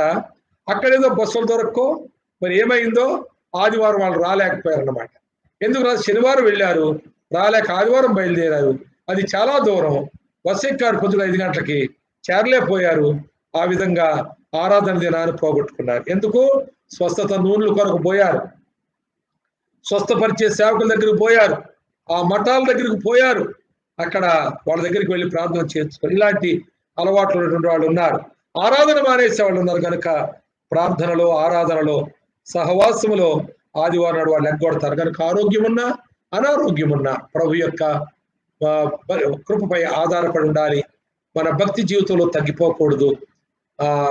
మనం ఆరోగ్యవంతులుగా ఉన్నప్పుడు ఏ విధంగా దేవుడు తండ్రి ఉన్నాడు, అనారోగ్యంలో కూడా అది మన శరీర సంబంధమైన విషయం, వయస్సుకు సంబంధించిన విషయం, పరిస్థితులకు సంబంధించిన విషయం. నేను క్రైస్తవుడు కదా, మూతికి గుడ్డ కట్టుకొని అని మనం ఉండలేము. ఎందుకంటే కరోనా కాలం ఇది. కనుక మనం జాగ్రత్తగా ఉండాలి. అజాగ్రత్తలో కొన్ని ఇన్ఫెక్షన్స్ వస్తాయి. వచ్చినప్పుడు నాకు ఎందుకు రావాలని మనం భక్తి జీవితంలో బలహీన పడకూడదు. ప్రభుని ఆరాధించడంలో వెనకపడకూడదు. అంతేకాదు మరి మనకు సహోదరులు అనుకూలంగా ఉన్నా ప్రతికూలంగా ఉన్నా మన భక్తి జీవితంలో మాత్రం మార్పులేమీ రాకూడదు. మనం ప్రభుని ఆరాధించట్లో మార్పు ఏమి రాకూడదు. ఇంకో మాట చెప్తాను వినండి. సహోదరులను ఎప్పుడు కూడా పోగొట్టుకోవద్దు. వారు ఒక బలహీనతలో మనల్ని బాధ పెట్టినా, మన కష్టపెట్టినా, వారు దేనికి కారణమైనప్పటికీ కూడా పోగొట్టుకోవద్దు. క్షమిందాం, దీర్ఘశాంతం కలిగి ఉందాం, వారిని మళ్ళా చేర్చుకుందాం. వాళ్ళన్న మాటను మనం మర్చిపోయి వాళ్ళని ప్రేమిందాం. వాళ్ళు ఏనాడో పశ్చాత్తాపడతారు, పడకపోతే పడకపోయారు. నువ్వు వారిని మాత్రం దర్శించడంలో, ప్రేమించడంలో, వారితో మొదటిగాను సహవాసం ఎలా చేసేవాడు చేసేదానివో అలా చేయట్లో నువ్వు ఎప్పుడు కూడా వెనకపడవద్దు. మరి యోబు స్నేహితులు వేసిన నిందలు, వారు మోపిన నేరాలు, చేసిన విమర్శలు అవన్నీ పక్కన పెట్టుకుని ఆయన ఏం చేశాడు? వారి దగ్గరికి వెళ్ళి సరే మీరన్నీ చెబుతున్నారు కదా, ఒకవేళ నేను ఎక్కడ తప్పు చేశానేమో నాకు చెప్పండి, నేను నేర్చుకుంటానని ఎలా చెప్పాడు అలా చెబుతూ ఆయన ముందుకు పోయినట్టుగా చూస్తున్నాం. యోబు గ్రంథంలో ఆశ్చర్యమైన మాట చెప్తానండి. 19వ అధ్యాయంలో అందరూ తనను ఎలా విడిచిపెట్టి అనాథలను చేశారో ఆయన చెబుతూ 19వ అధ్యాయంలో 25వ వచనంలోకి వచ్చినప్పుడు మీరు అనాథనం చేసిన నా విమోచకుడు ఒకడు ఉన్నాడు, ఆయన నన్ను అనాథనం చేయలేదు అని చెప్తాడు. ఆయన నా కొరకే వస్తున్నాడు, నేను ఆయన కొరకు కనిపెడుతున్నాను. 19వ అధ్యాయంలో అందరూ ఆయన్ను అనాథగా చేశారు. కానీ ఆయన అంటాడు వాళ్ళతోటి, మీరు చేశారు కానీ నాకు విమోచకుడు ఉన్నాడు మీకు తెలుసా, ఆయన వస్తాడు, నేను ఆయన చూస్తాను, ఆయన నన్ను అనాథన చేసిన వాడు కాదు అని చెప్పాడు. ఇంకో అద్భుతమైన మాట చెప్పన 29వ అధ్యాయంలోనికి మనం వెళ్ళినప్పుడు ఆయన పూర్వస్థితిని కోరుకుని ప్రార్థన చేసినట్టుగా చూస్తాం. లేక పూర్వస్థితిని కోరుకుని ఆయన ఉపమాన రీతిగా మాట్లాడినట్లుగా మనం చూస్తాం. అంటే 29వ అధ్యాయం మాట వచ్చిన పూర్వకాలమున ఉన్నట్లు నేనున్న ఎడల ఎంతో మేలు అన్నాడు. కానీ అద్భుతమైన మాట ఏంటంటే 29వ అధ్యాయం అంతా మీరు చదవండి. ఆస్తిని కోరుకోలేదు ఆయన, పిల్లలను కోరుకోలేదు ఆయన, ఆరోగ్యాన్ని కూడా కోరుకోలేదు ఆయన. ఆయన ఏం కోరుకున్నాడంటే, ఇంతకు ముందు నేను ఉన్నప్పుడు ఏ విధంగా ఉపయోగకరంగా ఉండేవాడనో, ఏ విధంగా దేవుని మహిమార్థమై నేను జీవించానో, ఏ విధంగా ఇతరులకు నేను సహాయం చేశానో చూడండి. ఆ మాట 14వ వచనం నుంచి, నేను 13వ వచనం నుంచి, నశించుటకు సిద్ధమై ఉన్న 12 నుంచి కూడా చూడండి. ఇయాలనగా మొరపెట్టిన దీనులను, తండ్రి లేని వారిని, సహాయం లేని వారిని నేను విడిపించితిని. నశించుటకు సిద్ధమై ఉన్నవారి దీవెన నా మీదికి వచ్చాను. వెదవరాన హృదయం నేను సంతోషపెట్టాను. నేను నీతిని వస్త్రముగా ధరించుకుని ఉన్నాను. తర్వాత నా న్యాయ ప్రవర్తన నాకు వస్త్రముగా బాగాగా ఉన్నది. కుంటివారికి నేను కనులై కుంటివారికి పాదములైతిని, దరిద్రులకు తండ్రిగా ఉంటిని. ఎరుగని వారి వ్యాజ్యములను శ్రద్ధగా విచారించి నేను వారికి న్యాయం చేశాను. ఎవరో దుర్మార్గులు వాళ్ళ మీద లేచి వారికి అన్యాయం చేస్తే వారు దవడ పళ్ళు ఓడగొట్టి వారికి నేను న్యాయం చేశాను. ఇంకా మనం పోతే చూడండి, ఆ పైకి పోతే ఇంకా కొన్ని మాటలు మనం చూస్తాం. 25వ వచనం 22 నుంచి, నేను మాట్లాడితిని, తరువాత వారు మారు మాట పలకకుండిరి. గుత్తులు గుత్తులుగా నా మాటలు వారి మీద పడెను. వర్షము కొరకు కనిపెట్టినట్లు వారు నా కొరకు కనిపెట్టుకుని, కడవరి వారి కొరకైనట్లు వారు వెడల్పుగాను నోరు తెరుచుకుని, వారు ఆశారహితులై ఉండగా వారిని దయగా చూచి చిరునవ్వు నవ్వితిని. నా ముఖ ప్రకాశం లేకుండా వారేమీ చేయరు. అంటే నేను ఇతరులకు ఒక మంచి క్రైస్తవ జీవితాన్ని నేను ప్రదర్శించాను. దేవుని ప్రేమను ప్రదర్శించాను. దేవుని జాలి కనికరములను క్షమాపణను నేను ప్రకటించాను. నా జీవితం అంతా ఇతరులకు ఉపయోగకరంగా నేను జీవించాను. అలా జీవించిన జీవితం ఇప్పుడు లేదు కదా అని 29వ అధ్యాయంలో బాధపడ్డాడు. కానీ మళ్ళా ఆస్తులు కావాలని కానీ, పిల్లలు కావాలని కానీ, ఆరోగ్యం కావాలని కానీ ఆయన అడగలేదు, అలాగ ఆశించలేదు. మరి ఇంకా నేను బతుకున్నాను కనుక దేవునికి ఏదైనా ఉపయోగపడితే, పరులకు ఏమైనా ఉపయోగపడితే, సమాజానికి ఏమైనా ఉపయోగపడితే బాగుండును అని కోరుకున్నాడు. అందుకే 42వ అధ్యాయంలో 8వ వచనంలో మొత్తం మీద యోబు మాట్లాడే మాటలన్నిటినీ తీసుకుని దేవుడు ఒక మాటతో గొప్ప సర్టిఫికెట్ ఇచ్చి ఆనందించాడు. చూడండి 8వ వచనం చూడండి. కాబట్టి 7 ఎడ్లను 7 పొట్టేళ్లను మీరు తీసుకుని నా సేవకుని యోబు దగ్గరకు పోయి మీ నిమిత్తము దహన బలి అర్పింపవలెను. అప్పుడు నా సేవకుని యోబు మీ నిమిత్తం ప్రార్థన చేయను. మీ అవివేకమును బట్టి మిమ్మను శిక్షింపకుండానట్లు నేను అతన్ని మాత్రము అంగీకరిస్తాను. ఎందుకు అంగీకరిస్తాను? అతన్నే ఎందుకు అంగీకరిస్తాను? ఏలయనగా నా సేవకుడని యోబు పలికినట్లు మీరు నన్ను గూర్చి యుక్తమైనది పలుకలేదు. మీ పలుక్కి నా సేవకుడు పలుక్కి నేను తీర్పు ప్రకటించాలంటే నా సేవకుడు పలుకులే నేను ఆమోదిస్తాను, అవే గొప్పగా ఎంచుకుంటాను. ఆయన ఆస్తి, ఆయుష్, ఆధిపత్యం ఈ 2 ఉండేవి ఆయనకి. యోబుకు ఆస్తి ఉండేది, తర్వాత ఆయుష్ కాలము, ఆ తర్వాత అలాగా క్షేమకాలము, ఆరోగ్యము ఆయనకు ఉండే, తర్వాత ఆధిపత్యం ఉండేది ప్రారంభంలో. ఈ 3 ఆఖరుకి డబల్ అయిపోయినట్టుగా చూస్తాం.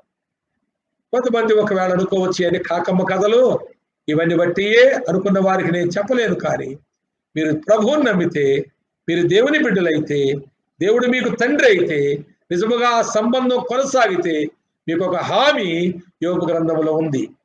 మనము ఎప్పుడు కూడా నష్టముతో మన జీవితాన్ని ముగించము.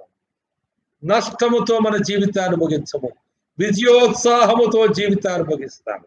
మనం యుద్ధాలు చేస్తాం. మన జీవిత కాలం అంతా, క్రైస్తవ జీవితం అంతా యుద్ధాల కాలమే. కానీ గత బేస్తవారం మనం 8వ అధ్యాయం బైబిల్ స్టడీలో మొన్న మాట్లాడిన వాక్యంలో మనం విన్నాము, యుద్ధాలు చేస్తాము కానీ మనము ఎప్పుడు విజయాలు పొందుతూ ఉంటాము. ఆఖరును మనము విజయోత్సాహముతో మనము మన జీవితాన్ని ముగిస్తాము. మనకు ఆయన ఆస్తి 2 ఆయన యొక్క ఆయుష్ కాలం ఇది. దీని తర్వాత 140 సంవత్సరాలు బతికాడంట.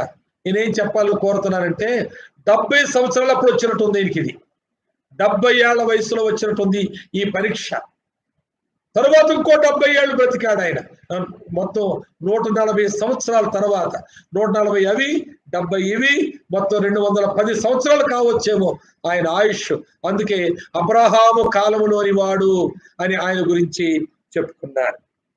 ఆనాడైనా ఈనాడైనా అందరికీ కూడా యోబు ఒక దీవెనకరమైన వ్యక్తిగా ఆయన నిలిచి ఉన్నాడు. ఒక మంచి సాక్షిగా, ఒక మంచి క్రైస్తవుడుగా బ్రతకాలనుకున్న ఆశ ఉన్న వాళ్ళందరికీ కూడా ఆయన మంచి సాక్షిగా ఆయన బ్రతికాడు. యోబు అనే ఈ నిలువుటద్దాన్ని మన ఇంట్లో పెట్టుకుని ఇంటి వారందరూ కూడా చూసుకుంటూ ఆయన వంటి జీవితం మనం జీవించాలని ఆశిస్తే ఈ ప్రయత్నమంతా, ఈ ప్రసంగము, ఈ సమయమంతా కూడా నిన్ను బట్టి సార్థకమవుతుంది, దీవెనకరముగా అది ఉంటుంది. నీ సాక్ష్యమిక మీద యోబు ఎటువంటి సాక్ష్యముతో తన జీవితాన్ని ముగించాడో నీకు తెలిసిందా? ఆయన యొక్క ఆస్తి పెరిగింది, 2 అంతలైంది. ఆయుష్కాలం పెరిగింది, అంతేకాదు ఆధిపత్యం కూడా. దేశమంతట్లో చూస్తారు మీరు 15వ వచనంలో, దేశమంతటిలో ఘనమైన వాడుగా ఎంచబడ్డాడని మనం చూస్తాం. మరి ఆనాడు దేశమంతా, ఈనాడు ప్రపంచమంతా. యోబుని గురించి ఎరగని ప్రపంచంలో క్రైస్తవులు ఎవరున్నారండి? ఈనాడు ప్రపంచ క్రైస్తవులందరూ యోబును ఎరుగుదురు, ఆయన గురించి మాట్లాడుతున్నారు. కానీ ఆయనలా ఉండవలసి వస్తే సణుక్కుంటున్నారు, ఆయనలా ఉండవలసి వస్తే వెనకబడుతున్నారు, బలహీనలు అవుతున్నారు. మరి అంతములో ఒక విజయవంతమైన మరణం నీకు రావాలంటే, నీ మరణం తర్వాత నీ సాక్ష్యము తరతరాల్లో మిగిలిపోవాలంటే, యోబు లాంటి పరీక్షలు నీకేమొచ్చినా వాటిలో యోబు ఎలా నిలబడ్డాడో, భక్తి జీవితంలో, ఆరాధన జీవితంలో నిలబడ్డాడో అలా నీవు నిలబడుతూ గాక ప్రార్థన చేసుకుందాం. తండ్రి, నీవు మా తండ్రివి గనుక మాతో మాట్లాడతావు, నీకు ఇష్టం వచ్చినట్లు మాట్లాడతావు. ఏమైనప్పటికీ మేము నీకు ఇష్టం కావాలనే ఉద్దేశమే నీ మాటల్లో ఉంది. ప్రభా, యోబులాగా మేము ఉండాలని నీకు ఉంటుందా? చిల్లపెంకులతో గోక్కోవాలని నీకు ఉంటుందా? మేము ఆ 10 మంది పిల్లలు, మా పిల్లలు చచ్చిపోవాలి నీకు ఉంటుందా? మా ఆస్తులన్నీ అన్యులు దోచుకోవాలని మీకు ఉంటుందా? కానీ అది ఒకవేళ మాకు అలాంటి పరిస్థితిని ఇస్తే నీవు ఎంతో ప్రేమతో ఇచ్చావు, ఎంతో ఉన్నతమైన ఉద్దేశంతో ఇచ్చావు అని మేము అర్థం చేసుకునే పాఠాలు మాకు నేర్పించినందుకు మీకు వందనాలు చెల్లించి, స్తోత్రం అర్పించి, మా అందరినీ కూడా ఆ యోబు అనే నిలువుటద్దములో మేము తీర్చిదిద్దుకోవడానికి మీ ఆత్మ చేత ఆ దిద్దుబాటు దినదినము మాకు దయచేయమని మా ఒక్కొక్కరిని మీకు అప్పగించుకుంటూ ప్రభువైన యేసుక్రీస్తు నామములో వేడుకొని ప్రార్థిస్తున్నాం తండ్రి. ఆమేన్, ఆమేన్.